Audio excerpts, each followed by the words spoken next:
Welcome into the recap of the current state of Chicago sports on July 8th, 2022. I'm David Kaplan. Okay, last night the Blackhawks traded Alex DeBrincat, a 24-year-old superstar who scored 40 goals or more twice already in his young career. And they have another year of contract control. Would you try and get him signed to an extension?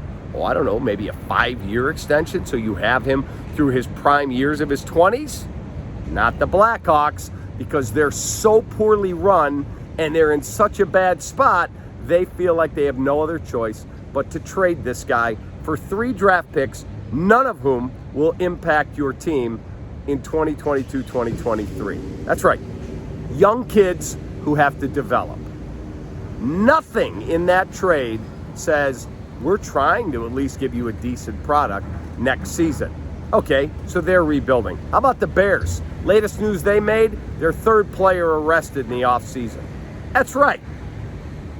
What is going on? They're going to be horrific.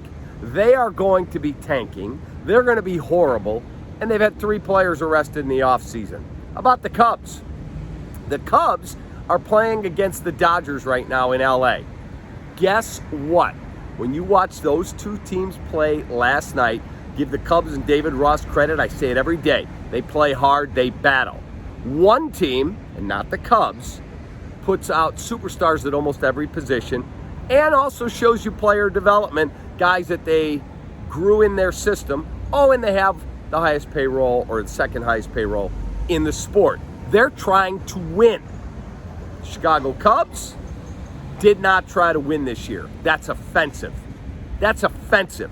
And they better try and put a team out next season so their fan base doesn't become so apathetic that they lose interest in the product. It's a dangerous game you're playing. The Bulls, they talk about consistency. We've got to have a consistent core, keep our core together. Have you improved? You won 1 game in the postseason. 1 game in 5 years in playoff basketball. Have you really done anything? You got Andre Drummond. Big deal. He's a backup center. Goran Dragic is 35 years old, and you re-signed Zach LaVine. How about some shooting? You desperately need shooting. Have you added any yet? I don't see it. You drafted a guy at 18 that you're hoping you can develop. And the White Sox, you are a wildly underachieving team that makes mental mistakes on a daily basis. Folks, welcome to the best sports city in the entire country, Chicago, Illinois, home of a bunch of teams that either aren't trying or aren't good enough. Take that. Have a great weekend.